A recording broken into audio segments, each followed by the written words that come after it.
जब भी कोई आपदा आती है, लोग मारे जाते हैं, तो हम लोग ये अक्सर कहते हैं, सुनते हैं कि भगवान की मर्जी थी इसलिए मर गया।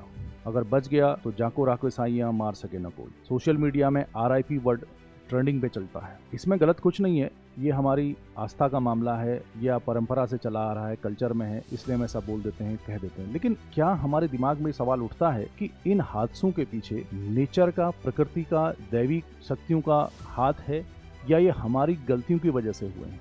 एक ग्राम प्रधान से हम ये नहीं पूछ पाते हैं कि आपने सड़क खराब बनाई है, जो नाला आपने बनाया वो पहली बरसात में ही बह गया, लेकिन भगवान से हमारा एकदम डायरेक्ट कनेक्शन है। मुझे तो कभी कभी ये डाउट भी होता है कि बाकी देशों में भी क्या इतना ही तगड़ा कनेक्शन है लोगों का अपने भगवान से? क्या ये हमारे यहाँ ही है?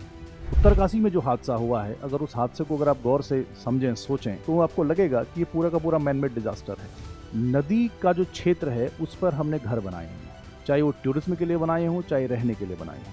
तमाम चेतावनियां दी जाती हैं कि ये क्षेत्र या नदी के आसपास घर बनाना खतरे से खाली नहीं है, लेकिन फिर भी हम कंस्ट्रक्शन करते हैं। आपदा प्रबंधन, डिजास्टर मैनेजमेंट, इसका कभी भी कोई यूज नहीं किया जाता है।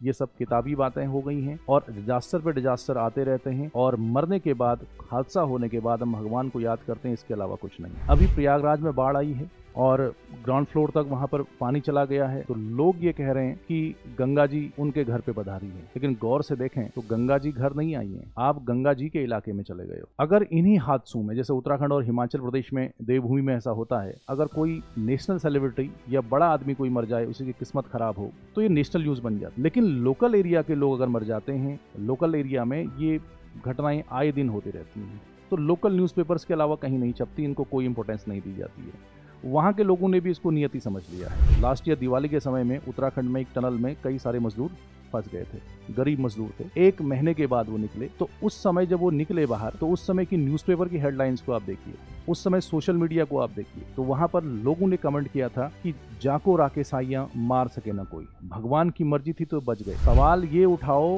कि वो टनल धसी क्यों, किसकी कमियों की वजह से उस टनल धसी? कभी कभी तो ये लगता है कि या तो हमने सिस्टम से, सरकारों से उम्मीदें छोड़ दी हैं कि कुछ सही भी कर लें, या पूरा भरोसा हमारा भगवान पे है। और शायद ये भी हो कि भगवान भी कुछ परेशान हो गए हों कि इंसानों को मैंने दिमाग दिया, हुनर दिया, कुछ सोचने समझने की जागरूकता दिमाग की दी, और वो फिर भी मेरे पीछे ही पड़े हुए हैं। भगवान भी शायद परेशान हो चुके होंगे।